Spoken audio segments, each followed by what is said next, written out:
The old man's voice cracked like glass breaking in the silence. His body trembled as tears spilled down his cheeks, soaking into the maid's uniform. Why? Why didn't he ever see me as a father, as a man who gave him everything? Why does he only see the power, the money, the empire, and not me? His words hung in the room, raw and broken. The black maid, her arms steady, pressed his head against her shoulder, whispering softly, "Sir, sometimes the people closest to us are blinded. Blinded by pride, by ambition. But a father's heart, it never stops loving." The door creaked open. Standing there in a tailored suit, briefcase still in hand, was the billionaire's son. His eyes widened as the sight before him cut deep into his chest. The powerful man he had always seen as invincible, now fragile, crying in the arms of a woman he had barely acknowledged in the household. His throat tightened, but pride chained his voice. The old man tried to wipe his face quickly, forcing strength back into his shoulders, but his hands betrayed him, still trembling. The maid placed her hand firmly on his back and spoke, not lowering her gaze even when she felt the billionaire's son's piercing stare. He is not just a billionaire. He is not just a name on magazines and screens. He is a father, a man, and tonight he's breaking. Not because of wealth or business, but because he has been unseen in his own home. The son's jaw clenched. "Maria," he said coldly, his voice echoing with the authority of money and inherited power. "Step away from my father." But the maid didn't move. Instead, she looked him directly in the eyes, her voice calm yet filled with fire. "No, sir. For too long, everyone around you has stepped away. Too many looked at your father and only saw what he could give them. But when a man cries in silence, when his soul aches, that is when he needs someone to stay." The father raised his head, eyes red and weary. He whispered, "Son, is this what I raised you for? To command, but never to feel? To order, but never to understand?" The young billionaire shifted uncomfortably, his polished shoes suddenly heavy against the floor. He had come home with contracts in his hand, ready to demand signatures, ready to talk about mergers and expansions. Yet now, all that seemed small. His father's tears were a language he didn't know how to read. Maria held the old man's hand gently, her own eyes shimmering. "Sir, I've worked in this house for years. I've seen the dinners where you sat across from each other but never spoke. I've cleared away plates that grew cold while you stared into silence. And I've watched your heart break a little more each day. But I never thought—" She paused, steadying her breath. "I never thought he would walk in and finally see it."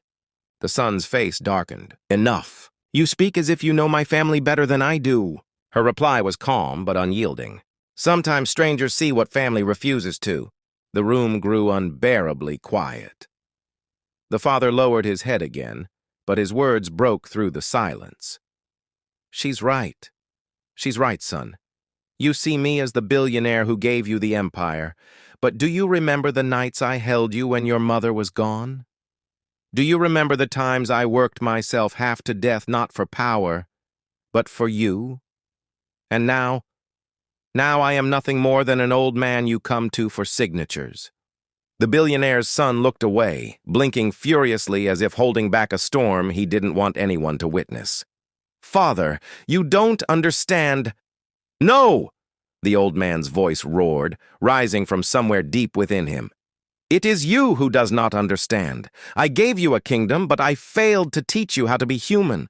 And that failure is mine." Maria's arms tightened around him as his strength faltered. She looked at the young billionaire, her voice trembling but fierce. "Do you not see? This man doesn't want your contracts. He doesn't care for your polished suits or your numbers. He wants his son. And if you cannot be that for him, then all your wealth is nothing but dust." The billionaire's son finally looked at his father, truly looked at him. The wrinkles carved by sacrifice, the shoulders once strong now weighed down by years of loneliness, the eyes that once burned with fire now dimmed with sorrow. His lips parted, but no words came out. He was a man who had commanded boardrooms, silenced critics, conquered markets, yet here, standing in front of his father, he felt powerless. And for the first time in his life, the silence terrified him. The silence stretched like a wall between them, thick and suffocating. The young billionaire shifted his weight, fingers gripping the handle of his briefcase as though it could shield him from the truth unraveling in front of him. But no shield could protect him now. Not from his father's pain, not from the maid's fearless honesty, and not from the gnawing emptiness he suddenly felt in his own chest. The father's voice came again, weaker this time, almost a whisper. "Son, tell me, when was the last time you asked me if I was happy? When was the last time you looked at me and saw more than a man sitting in an office chair? I raised you to be strong, yes, but never cold." The billionaire's throat burned. Words gathered inside him like a flood pressing against a dam, but he could not release them. His pride still chained him, even as guilt bled into his soul. Maria shifted, adjusting her arm around the old man's shoulders. She turned to the son and spoke softly now, her tone not challenging but pleading. "He doesn't have forever. None of us do. You cannot buy back the time that slips through your hands, and one day, when you're sitting where he is, all your money won't warm you. Only love will." The young man's chest tightened. His polished world of skyscrapers and luxury cars suddenly seemed meaningless in the face of that simple truth. He looked at Maria with something between anger and desperation. "Why do you care? You're just—" He stopped himself, the word nearly tumbling out like poison. "Just a maid," that's what he almost said. But the look in her eyes froze him. They were not the eyes of someone beneath him. They were the eyes of someone who saw deeper than he ever had. Maria didn't flinch. "Because sometimes those of us who serve, we see more than those who sit at the table. I've seen your father's strength. I've seen his loneliness. And I've seen yours too, though you hide it behind expensive suits and sharp words." The son swallowed hard, forcing his voice steady. "You think you know me?" She leaned forward, her voice gentle but unshakable.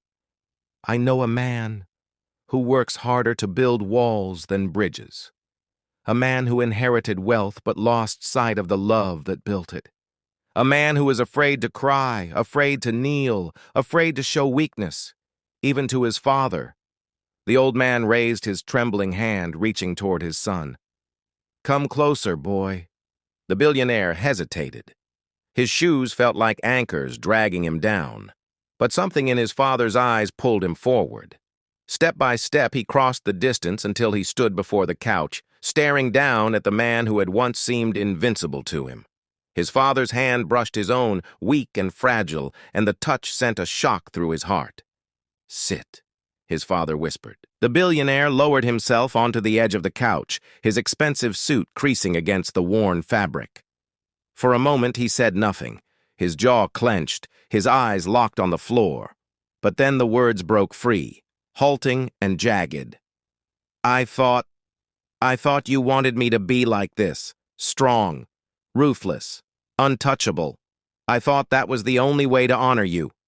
The old man let out a bitter laugh, cut with sorrow. "Honor me by killing the very soul I tried to give you? No, son. I built this empire not to harden your heart, but to protect your future. And yet, I fear I gave you riches, but stole from you the simple joy of being human." The billionaire's chest rose and fell rapidly. For the first time in years, his eyes began to glisten. He blinked, trying to chase it away, but the weight inside him grew heavier. "I don't know how to change," he whispered. "I don't know how to be what you want me to be." Maria's hand moved to the old man's back, steady and warm. She looked at the son and said softly, "You don't have to be what he wants. You have to be what he needs. A son.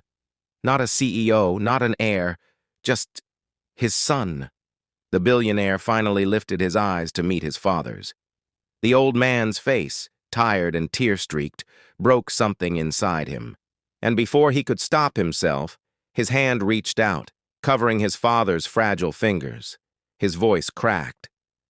"I don't know how to fix the years I lost." The old man's lips trembled into the faintest smile. "You start by not losing today. The room fell into silence again, but this time it was different. Not heavy with pain, but fragile with possibility. For the first time, the billionaire didn't feel like a man in control of everything. He felt like a son. Maria stood slowly, giving them space, but her presence lingered like a pillar holding the moment together. As she moved toward the door, the billionaire called out, his voice quieter now. "Maria, why did you stay all these years? Why care so much for a family that never truly saw you?" She turned, her dark eyes shimmering with truth. "Because kindness isn't about being seen, it's about seeing. Your father needed someone to see him, and maybe so did you." Her words struck deep, carving through years of denial. The billionaire lowered his head, realizing how blind he had been, not just to his father's pain, but to the quiet strength of the woman who had carried it with him. The father closed his eyes, leaning into the couch, his breath steadying for the first time that night. His hand squeezed his son's weakly. "Stay," he whispered. "Just stay." And for once, the billionaire did not rush, did not look at his watch, did not think of deals waiting to be signed. He stayed. The house was quiet except for the faint ticking of the grandfather clock in the hall. Time itself seemed to pause, holding its breath as father and son sat together, their hands joined across years of distance. Maria stood near the doorway, her hands folded against her apron, watching in silence. She had seen many nights in this house, nights filled with laughter that never reached the heart, dinners heavy with unspoken words, and a loneliness that grew like vines around the walls. But tonight something was different. Tonight the cracks in the family's armor had finally been exposed. The old man's breathing grew shallow, his voice fragile yet insistent. "Son, I have something to tell you. Something I should have told you long ago. Something I hid because I thought it would protect you. But now, the truth must be known." The billionaire's brows furrowed, his grip tightening on his father's hand. "What truth?" The old man hesitated, his eyes flicking toward Maria as if asking her for strength. She nodded gently, and he drew in a shaky breath. "You think wealth built this empire? You think I carved it from stone with my bare hands? But the truth is, without her, without Maria, none of this would exist." The billionaire blinked, confusion flashing across his face. "What are you talking about? She's a maid. She wasn't part of—" Maria raised her hand slightly, silencing him with her calm presence. Her voice was low but steady. "He means I saved his life." The son stared at her, incredulous. "Saved his life? How?" The old man closed his eyes, a single tear rolling down his cheek.